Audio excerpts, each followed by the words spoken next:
बिजली कवि और बादल कवि का एक बहुत बड़ा खेत था। वो दोनों पति पत्नी अपने खेत का बहुत ख्याल रखते थे। वो पति पत्नी अपने खेत में तरह तरह की फसलें उगाते थे, जिन्हें मंडी में बेचकर बहुत मुनाफा कमाते थे। लेकिन वो कवि बहुत कंजूस थे।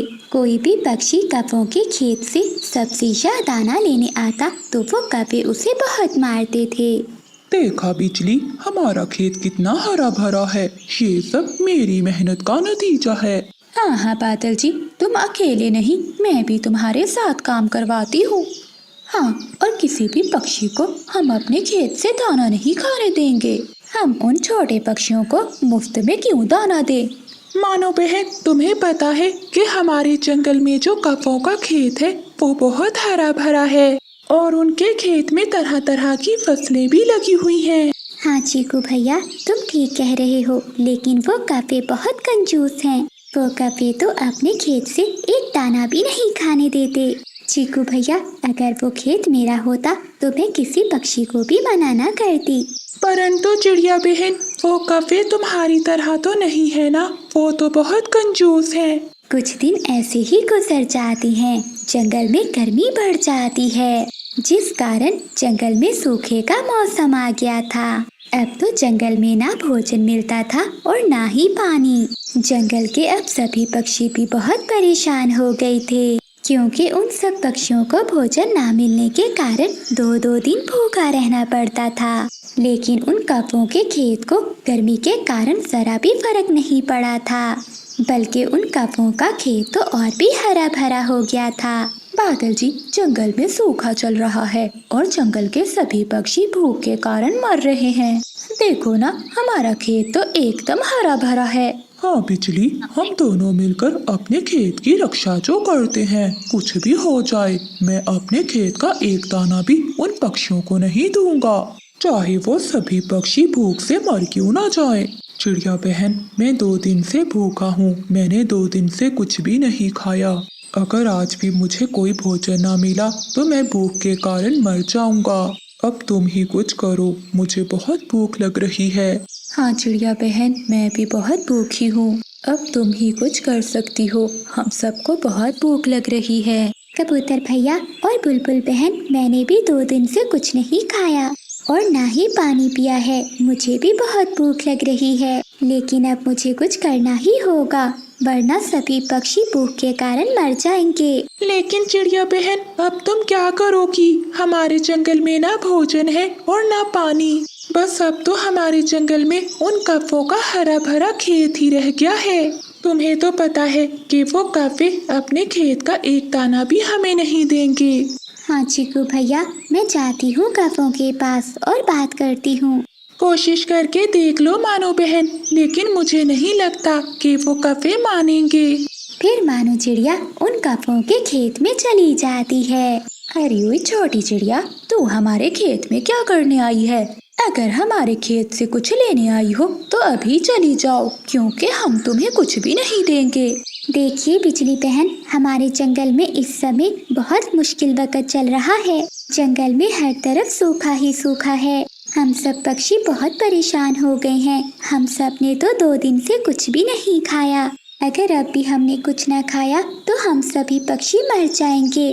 बिजली बहन और बादल भैया, कृपया करो और हमें थोड़ा भोजन दे दो। वैसे भी कुछ दिनों में तो बारिशें शुरू हो जाएंगी। बारिशों के कारण हमारे जंगल में सूखा भी चला जाएगा। बारिश के बाद तो हमारे जंगल में हर तरफ भोजन ही भोजन होगा। नहीं चिड़िया, तुमने सुना नहीं कि बिजली ने क्या कहा कि हम दोनों तुम्हें अपने खेत से एक दाना भी नहीं देने वाले। अब चली जाओ, वरना मैं और मेरी पत्नी तुम्हें मिलकर मारेंगे। बादल कौवे की ये बात सुनकर चिड़िया उदास होकर वहाँ से चली जाती है। चिड़िया बहन, क्या हुआ? क्या कौवों ने भोजन दिया? हाँ चिड़िया बहन, बताओ, तुम चुप क्यों हो? नहीं दोस्तों, नहीं दिया उन्होंने हमें भोजन। वो कौवे बहुत बुरे हैं।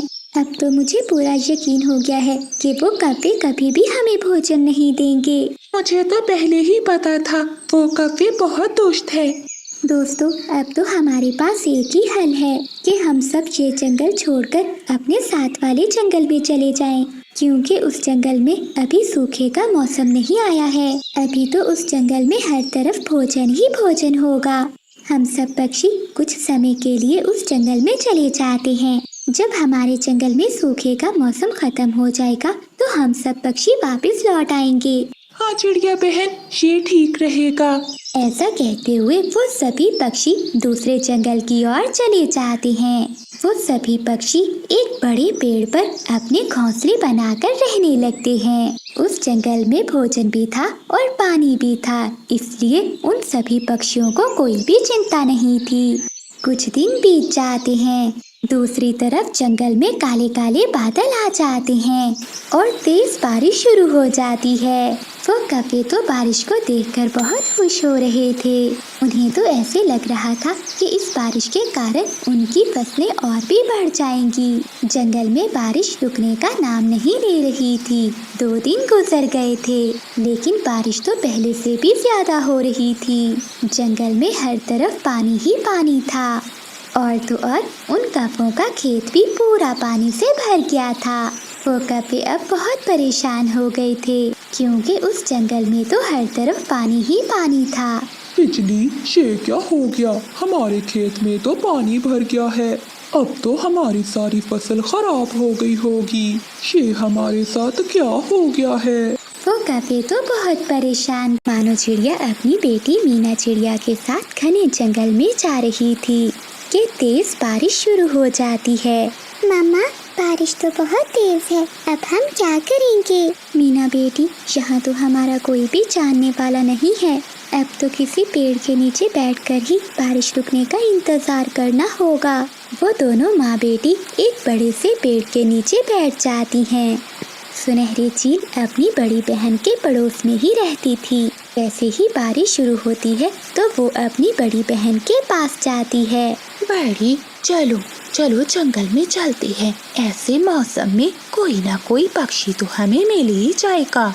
छोटी, मेरा बारिश में भीगने का कोई भी इरादा नहीं है। तुम जाओ और अपनी किस्मत आजमा लो।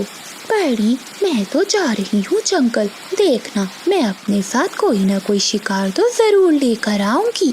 ऐसा कहते हुए भूखी चील वहाँ से चली जाती है। उड़ते उड़ते वो चील घने जंगल में पहुँच जाती है। सुनहरी चील दूर से ही चिड़िया को देख लेती है। मीना बेटी, सामने एक चील आ रही है, आप मेरे पीछे छुप जाएं। तभी चील भी वहाँ आ जाती है। अगर किसी तरह से ये माँ बेटी मेरे जाल में फंस जाए तो आज मजा ही आ जाए। चिड़िया, मुझसे डरने की कोई जरूरत नहीं है। मैं तो चील चाची हूँ। मैं तो जंगल के सभी पक्षियों का बहुत ख्याल रखती हूँ। जो पक्षी भी बारिश में फंस जाते हैं, मैं उसे अपने साथ अपने घर में ले जाती हूँ। लेकिन चील चाची, मैंने सुना है कि आप तो पक्षियों को खा लेती हैं। ये सब झूठ है। मैं तो सब्जियाँ खाती हूँ। मैंने तो अपने जीवन में कभी मांस नहीं खाया। तुम मेरे साथ चलो। जब तक बारिश रुक नहीं जाती तुम मेरे घर में रह सकती हो। मामा चिड़िया थोड़ी देर सोचती है और फिर चील के साथ चली जाती है। तुम दोनों माँ बेटी वहाँ बैठ जाओ और मैं तुम दोनों के लिए खाने का बंदोबस्त करती हूँ। चील चाची, मुझे माफ करना, मैंने आपके बारे में गलत सोचा। आप तो बहुत अच्छी हैं। मैं अपनी पड़ोसन बहन से नमक लेकर आती हूँ। फिर सुनहरी चील अपने घर से निकलती है और वो अपनी बड़ी बहन के पास जाती है। बड़ी बड़ी, जल्दी दरवाजा खोलो, जल्दी दरवाजा खोलो। तभी चील की बड़ी बहन दरवाजा खोलती है। छोटी, अब क्या हुआ? मैंने कहा था ना बड़ी कि मैं किसी शिकार को लेकर आऊंगी। मेरे घर में चिड़िया और उसकी छोटी बेटी है। क्या सच कह रही हो तुम? हाँ बड़ी, और क्या मैं झूठ बोलूंगी? बड़ी चील सुनकर बहुत खुश होती है। शोरबा बनाकर पिएंगे उनका। नहीं, भून कर खाएंगे। ठीक है, तुम जाओ, मैं थोड़ी देर तक आती हूँ। फिर चील अपनी बड़ी बहन को बताकर वापस अपने घर चली जाती है। चिड़िया, मैं तुम दोनों माँ बेटी के लिए खिचड़ी बना रही हूँ। खिचड़ी तो मैं भी बहुत अच्छी बनाती हूँ, लेकिन चील चाची, आपके पास चावल नहीं है। चावल के बिना खिचड़ी कैसे बनेगी? तुम चिंता नहीं करो, चावल मेरी पड़ोसन लेकर आती होगी। चिड़िया मिसाले देखकर और चूल्हे पर हंडिया देखकर डरी हुई थी कि आखिर वो चील क्या करने वाली है। मानो चिड़िया खिड़की में बैठ जाती है और वो सामने पड़ोस के घर से चील को निकलते हुए देख लेती है। दूसरी चील को देखकर तो चिड़िया की जान निकल जाती है। सुनहरी चील रसोई में हंडिया के पास बैठी हुई थी। मीना, मीना बेटी, मुझे तो कुछ दाल में काला लग रहा है। ये चील और इसकी पड़ोसन चील मिलकर जरूर हमारे साथ कोई गलत करने वाली हैं। दरवाजा खुला था। चिड़िया अपनी बेटी मीना को लेकर जल्दी से वहाँ से निकल जाती है। चील उन दोनों को जाते हुए देख लेती है, लेकिन मानो चिड़िया अपनी बेटी को लेकर उस घर से चली जाती है। रुको रुको चिड़िया, सामने से उसकी बड़ी बहन भी आ जाती है। अरे वो चिड़िया कहीं भाग गई है, उसे ढूंढो। वो भला ऐसी बारिश में कहाँ जा सकती है, यहीं कहीं छुपी होगी। छोटी, हाथ आया शिकार तुमने निकाल दिया। चिड़िया अपनी बेटी मीना के साथ पास ही झाड़ियों में छुपी हुई थी। फिर वो दोनों चील बहनें चिड़िया की खोज करती हैं। वो इधर उधर देखती हैं, पर चिड़िया उन्हें कहीं भी नहीं मिलती। वो थक हार कर वापिस चली जाती हैं। मीना, मीना बेटी चलो, वो चीलें चली गई हैं, अब हम यहाँ से निकल जाते हैं। फिर चिड़िया अपनी बेटी को लेकर वहाँ से चली जाती है। थोड़ी दूर उन्हें एक घर दिखाई देता है। चिड़िया उस घर के दरवाजे पर दस्तक देती है। वो घर कौवों का था। कौवा दरवाजा खोलता है। चिड़िया, तुम इतनी तेज बारिश में यहाँ जल्दी अंदर आ जाओ। फिर बादल कौवा चिड़िया को अपने घर में ले जाता है। कौवे भैया और कौवी बहन, आप दोनों का बहुत बहुत धन्यवाद। वो पीछे दो चीलें हमें खाना चाहती थी। हम दोनों माँ बेटी बहुत मुश्किल से अपनी जान बचा कर आई हैं। चिड़िया, वो चीलें तो बहुत बुरी है। वो तो मुश्किल में फंसे हुए पक्षियों को अपने साथ लेकर जाती हैं और फिर उन्हें मारकर खा जाती हैं। मम्मा, हम तो बच गई, वरना वो अब तक चील बहनें हमें खा चुकी होती। तेज बारिश में वो बूढ़ी कौवी अपना सामान लिए सागर वाले जंगल से गुजर रही थी। बारिश तो बहुत तेज है। अगर ऐसी बारिश में मैं भीगती रही तो बूढ़ी जान कब तक जिंदा रह सकती हूँ। अब तो मुझे कोई ना कोई आसरा तो ढूंढना ही होगा। वो बूढ़ी कौवी अपना सामान लिए फिर से उड़ती है। बिजली, आज तो रसोई से बहुत अच्छी खुशबू आ रही है। क्या बना रही हो तुम? तभी बिजली कौवी रसोई से खिचड़ी लेकर बाहर आती है। बादल जी, खुशबू कैसे ना आती, बिजली ने पहली बार खिचड़ी जो बनाई है। वाह वाह बिजली, परंतु ये चावल कहाँ से आए? आने कहाँ से थे भला, चीकू तोते के घर से चुरा कर लाई हूँ। आज मेरा ऐसी तेज बारिश में खिचड़ी खाने को बहुत मन कर रहा था। अब जल्दी से खा लो, वरना खिचड़ी ठंडी हो जाएगी। वो दोनों पति पत्नी खिचड़ी खाने लगते हैं तो दरवाजे पर दस्तक होती है। बादल जी, इस समय अब कौन आ गया है? ऐसी तेज बारिश में भी पक्षियों को अपने घरों में आराम नहीं आता। फिर वो दोनों पति पत्नी घर के बाहर आते हैं। कौवों, मेरी मदद करो, बारिश बहुत तेज है। बारिश रुकने तक मुझे अपने घर में आश्रय दे दो। ना बुढ़िया, हमारा घर तो पहले ही बहुत कमजोर है, हम तुझे अपने घर में नहीं रख सकते। बेटी, मैं अपने घर जा ही रही थी कि रास्ते में बारिश शुरू हो गई। अब तो रात भी बहुत हो चुकी है। मेरा घर पहाड़ों के दूसरी दिशा में है। अगर इस समय मैं चली भी गई तो पहाड़ों वाली चीलें मुझे खा जाएंगी। कृपया करो और मुझे आज रात अपने घर में आश्रय दे दो। देख बुढ़िया, अब तो चली जा, हमारे घर में तेरे लिए कोई जगह नहीं है। चलो बादल जी, हमारी खिचड़ी ठंडी हो रही है। ऐसा कहते हुए वो कौवे दरवाजा बंद कर लेते हैं और वो बूढ़ी कौवी बारिश में ही भीगती रहती है। फिर वो बूढ़ी कौवी अपना सामान लिए वहाँ से उड़ती है और उसे एक घर दिखाई देता है। वो वहाँ जाकर दस्तक देती है। कोई है तो मेरी मदद करो, मैं बारिश में भीग रही हूँ। अरे, ये इस समय कौन आ गया है? जरा जाकर देखती हूँ, शायद कोई मुसीबत में हो। फिर चांदनी चिड़िया अपने घर के बाहर आती है। बेटी चिड़िया, मैं बहुत मुश्किल में हूँ, बारिश बहुत तेज है और मैं अपने घर नहीं जा सकती। बस आज रात गुजारने के लिए मुझे अपने घर में आश्रय दे दो। माँ जी, इसमें पूछने वाली कौन सी बात है, आप अंदर आ जाइए। फिर चांदनी चिड़िया बूढ़ी कवि को अपने घर में ले जाती है। चिड़िया, तुम्हारा बहुत बहुत धन्यवाद जो तुमने मेरी मदद की। नहीं माँ जी, ऐसी कोई बात नहीं, आप ये दाना खा लीजिए, आपको भूख लगी होगी। फिर बूढ़ी कवि भोजन खा लेती है। फिर वो दोनों सो जाती हैं। अगली सुबह बारिश भी रुक जाती है। चिड़िया बेटी, तुम बहुत अच्छी हो, मैं तुम्हें कुछ देना चाहती हूँ। ये लो, ये सेब का बीज है, तुम इसे अपने आंगन में दबा देना और देखना बहुत जल्दी बहुत बड़ा सेब का पेड़ लग जाएगा। ऐसा कहते हुए वो बूढ़ी कवि वहाँ से चली जाती है। फिर चांदनी चिड़िया वो बीज अपने आंगन में बो देती है। अब मैं जल्दी से भोजन ले आती हूँ, कहीं फिर से बारिश न शुरू हो जाए। फिर चांदनी चिड़िया भोजन की खोज में चली जाती है। बिजली कवि अपने घर के बाहर बैठी हुई थी। वो देखकर हैरान होती है। बादल, बादल जी जल्दी आओ, जरा देखो। बादल कव्वा जल्दी से बाहर आता है। क्या हुआ बिजली, क्यों इतनी सुबह सुबह शोर मचा रही हो, सोने भी नहीं देती? वो देखो बादल, चिड़िया के आंगन में कितना बड़ा सेब का पेड़ है और उस पर लाल लाल रंग के सेब भी लगे हुए हैं। बिजली, ये कैसे हो गया? कल तो यहाँ एक पत्ता भी नहीं था और आज ये सेब का पेड़। चलो पास चलकर देखते हैं। फिर बिजली और बादल चिड़िया के सेब के पेड़ के पास जाते हैं और वो कुछ सेब तोड़कर खाने लगते हैं। बिजली, ये सेब तो बहुत मजे का है। बादल, मुझे लगता है कि चिड़िया को इस पेड़ का पता नहीं है, तभी तो वो भोजन लेने गई है। अगर उसे पता होता तो वो भोजन लेने क्यों जाती? हाँ बिजली, तुम ठीक कह रही हो, लेकिन अब हम उस चांदनी को ये पेड़ नहीं लेने देंगे। फिर वो दोनों पति पत्नी उसी पेड़ पर अपना एक घोंसला बना लेते हैं। शाम को चिड़िया जब दाना लेकर वापस आती है तो वो सेब के पेड़ को देखकर बहुत हैरान होती है।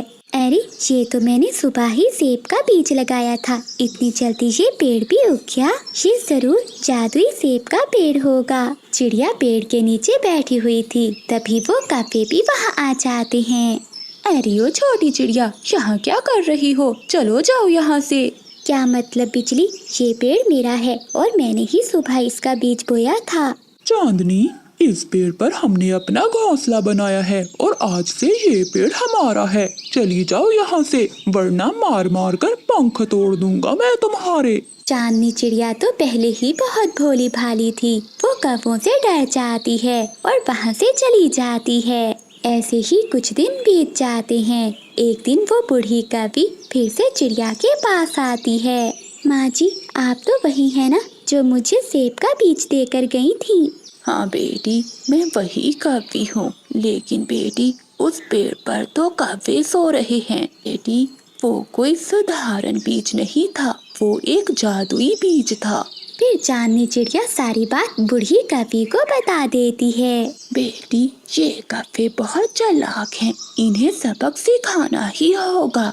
बेटी, ये लो कुछ बीज, ये तुम अपने आंगन में डुबा देना, फिर देखना उन कव्वों को सजा मिल जाएगी। ऐसा कहते हुए वो बूढ़ी कवि वहाँ से चली जाती है। फिर चांदनी चिड़िया उन बीजों को अपने आंगन में डुबा देती है।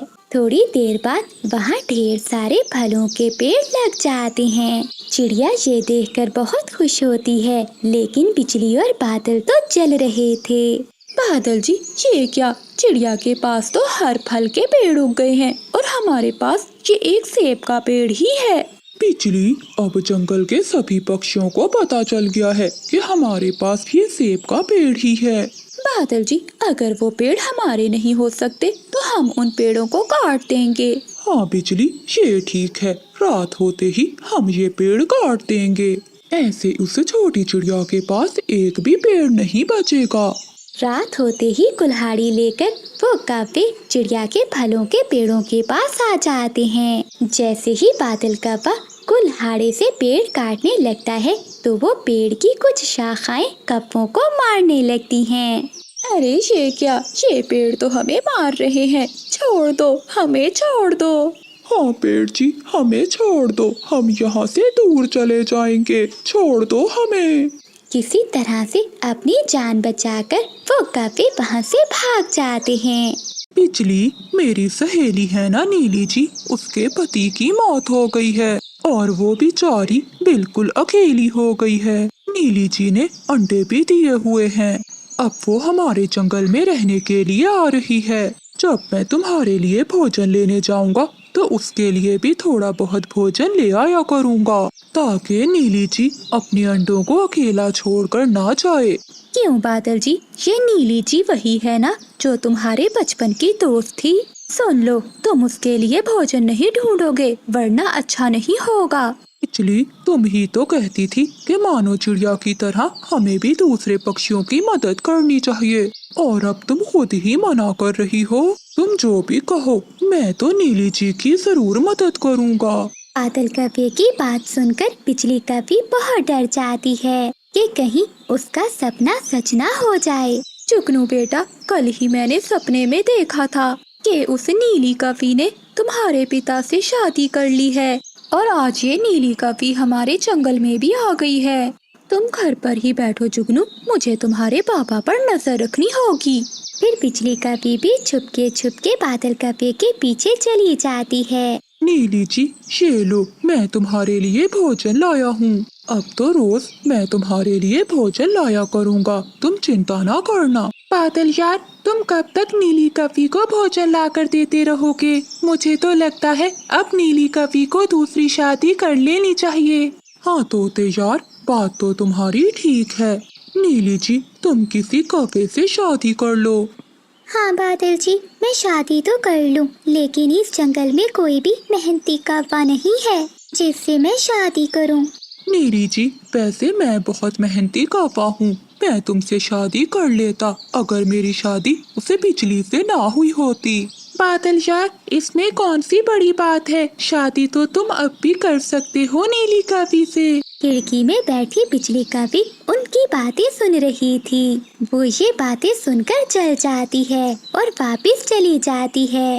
अरे तोते यार, ये तुम कैसी बातें कर रहे हो? मैं तो बिजली से शादी कर चुका हूँ, अब भला मैं नीली जी से कैसे शादी कर सकता हूँ? बादल यार, इसमें गुस्सा क्यों हो रहे हो? मैं तो मजाक कर रहा था। बिजली कप्पी आधी बात सुनकर गुस्से में एक पेड़ पर जाकर बैठ जाती है। बादल जी ने तो पूरी योजना बनाई हुई है दूसरी शादी करने की, लेकिन मैं भी बिजली कप्पी हूँ, इसे दूसरी शादी तो नहीं करने दूंगी। अगले दिन नीली कप्पी के पेड़ के नीचे सभी पक्षी बैठे बातें कर रहे होते हैं। नीली बहन, आपके लिए बहुत सुंदर कप्पा ढूंढा है चिड़िया ने। हाँ नीली बहन, भोला कप्पा बहुत अच्छा है, वो तुम्हारा बहुत ख्याल रखेगा।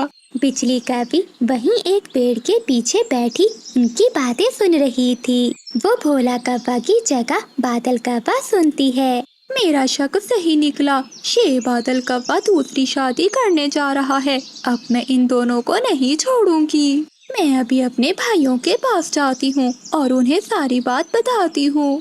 फिर बिजली कप्पी अपने दो भाइयों के पास चली जाती है।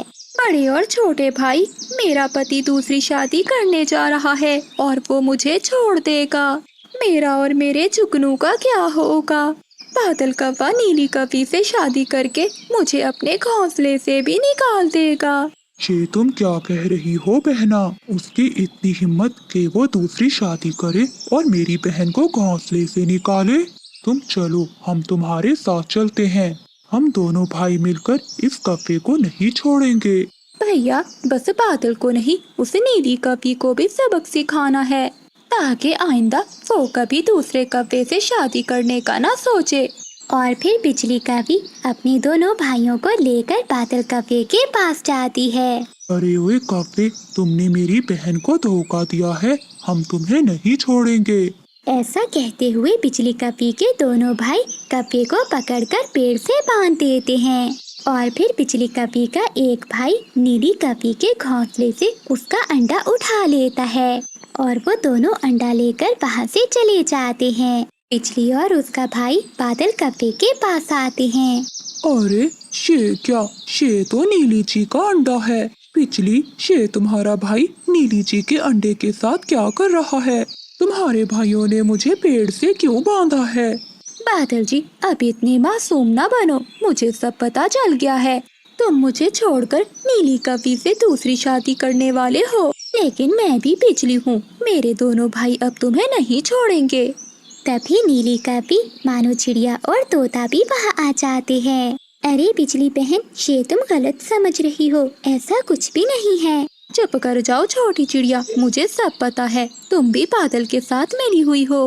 अरे बिजली बहन, तुम ये सब क्या कर रही हो? बादल भैया तो मेरे भैया जैसे हैं। हाँ बिजली, नीली जी बिल्कुल ठीक कह रही है। नीली, अगर बादल तुम्हारा भाई है तो तोता तुमसे क्यों कह रहा था कि शादी के बाद बादल तुम्हारा बहुत ध्यान रखेगा?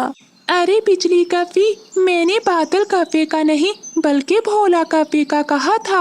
हो सकता है तुमने नाम सुनने में गलती की हो। क्या इसका मतलब नीली कपी की शादी भोले कपे से हो रही है? हाँ बिजली बहन, मैंने ही नीली बहन का रिश्ता देखा है। और तुम कितनी बड़ी गलती कर रही थी जो नीली कपी का अंडा अपने भाइयों से तुड़वा रही थी। बिजली, हमें तुमसे ये उम्मीद नहीं थी। तुमने आज सबके सामने हमारी नाक कटवा दी। आज मुझसे एक मासूम कपी का अंडा टूट जाता। फिर बिजली कपी के दोनों भाई गुस्सा होकर वहाँ से चले जाते हैं। मुझे माफ कर दो बादल जी, मुझसे बहुत बड़ी गलती हो गई, मैं बहुत शर्मिंदा हूँ। बिजली, तुम तो मुझसे बात ही ना करो, मैं तुमसे बहुत नाराज। काश मैं बहुत अमीर पक्षी होता, मेरा भी बड़ा घर होता, ढेर सारा पैसा होता और ऐसी बारिश से बचने के लिए कोई छत होती। तिनकों के टूटे हुए घोंसले में चीकू तोता बैठा ऐसा सोच रहा था। जंगल में बारिश ने शोर मचा रखा था। चांदनी चिड़िया को दूर से आता हुआ चीकू तोता देख लेता है। टूट गया चीकू भैया, मेरा घोंसला भी टूट गया, जो दाना बचा कर रखा था वो भी पानी में बह गया, सब बर्बाद हो गया है।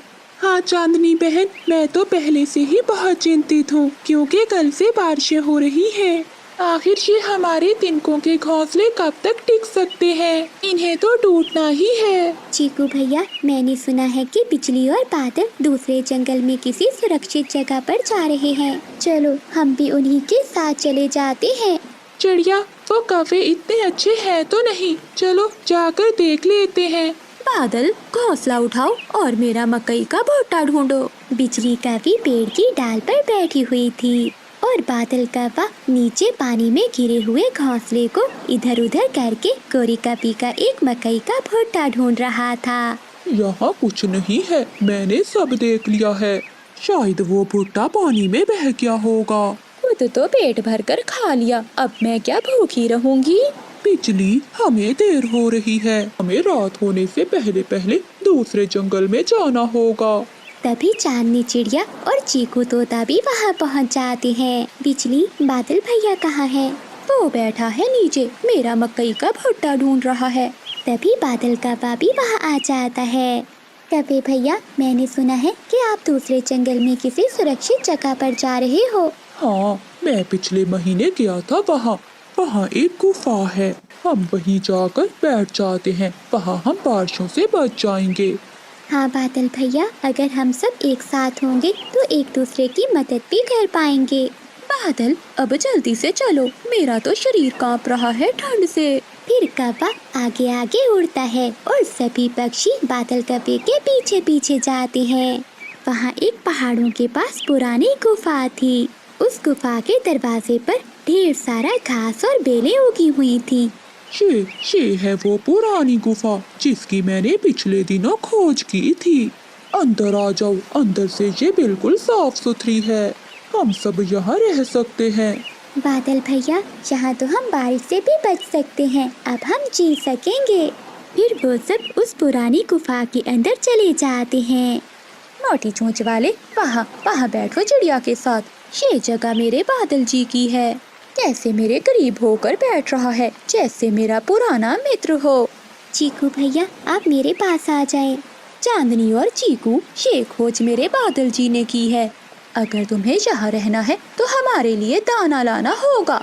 हाँ हाँ, मेरी पत्नी ठीक कह रही है, फिर ही हम तुम दोनों को यहाँ रहने देंगे। कवे भैया, आप तो हमेशा लड़ाई की बातें करते हैं। हम ला देंगे दाना भी आपको। चीकू भैया, हमें कुछ खाने को मिले ना मिले, मगर इनका पेट तो अब भरना ही होगा, वरना ये हमें यहाँ से निकाल देंगे। चांदनी बहन, तुम यहीं बैठो, मैं जाता हूँ दाना ढूंढने। नहीं चीकू भैया, तुम बैठो, मैं जाती हूँ। फिर चांदनी चिड़िया दाना लेने वहाँ से चली जाती है। जंगल में बारिश के कारण बहुत पानी था, कहीं भी कोई दाना नहीं मिल रहा था। बंटी, कबूतर और बुलबुल उड़ते हुए उस पुरानी गुफा के पास आ जाते हैं। कोई है यहाँ? हाँ, हम हैं यहाँ, बताओ क्या बात है। पक्षियों को देखकर बुलबुल और कबूतर खुश हो जाते हैं।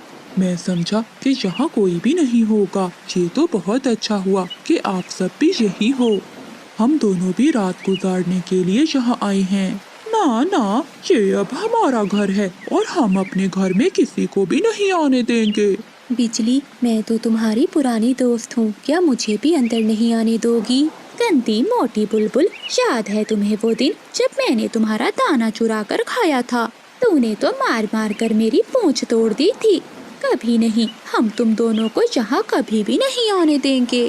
बिजली, वो बारिश में भीग रहे हैं बेचारे।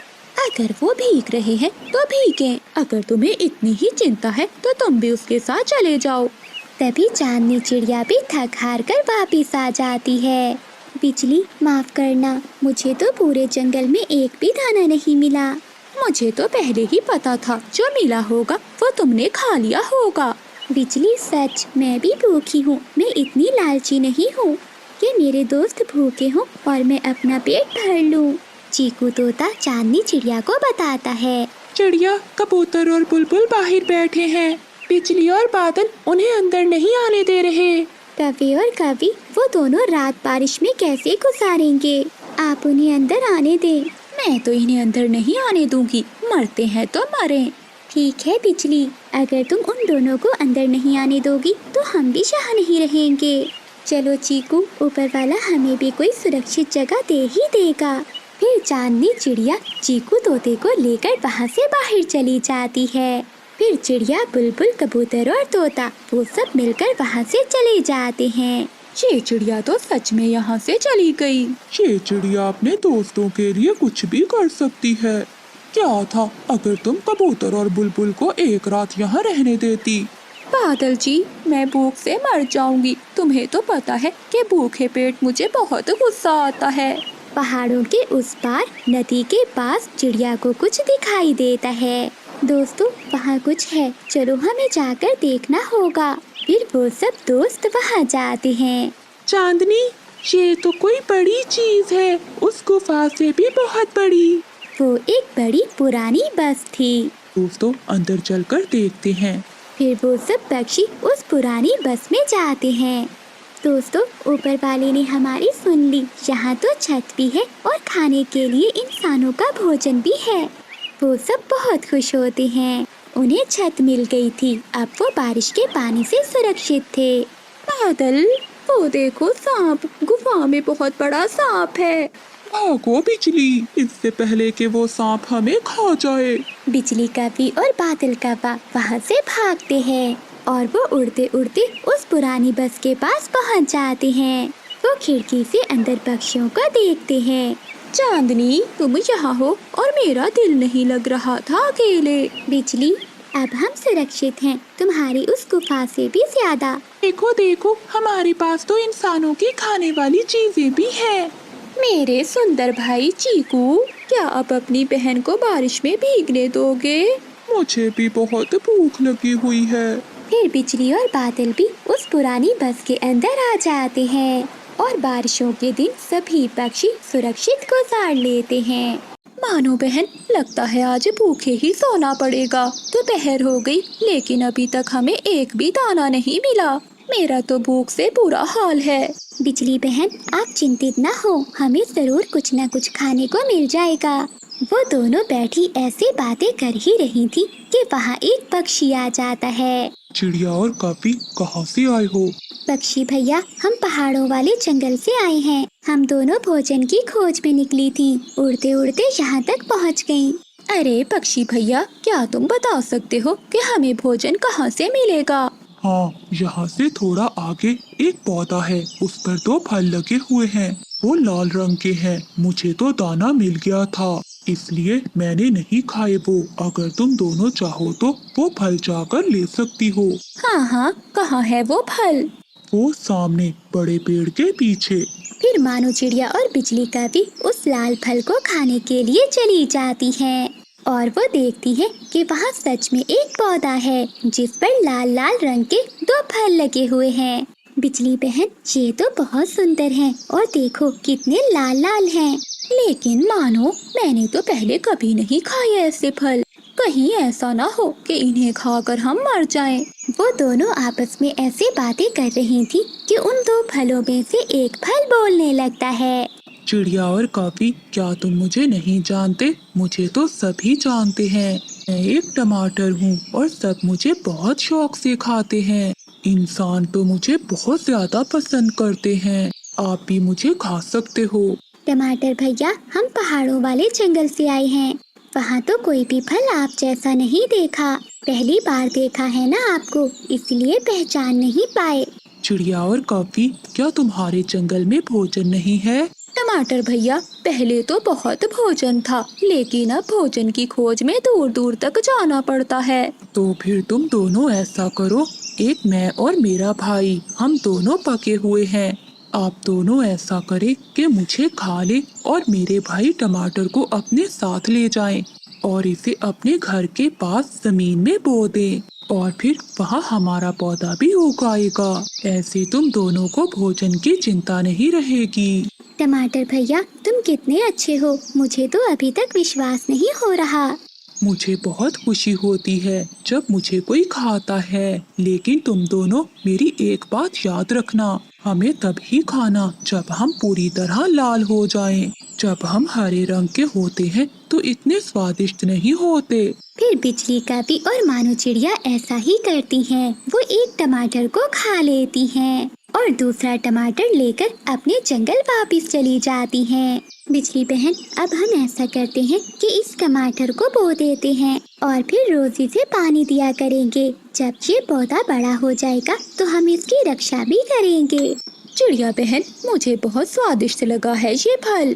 कितना मजा आएगा जब हम रोज ये स्वादिष्ट टमाटर खाया करेंगे। फिर बिजली का भी और मानो चिड़िया उस टमाटर को बोकर अपने अपने घरों में चली जाती हैं। ऐसे ही दिन और रात गुजरते गए।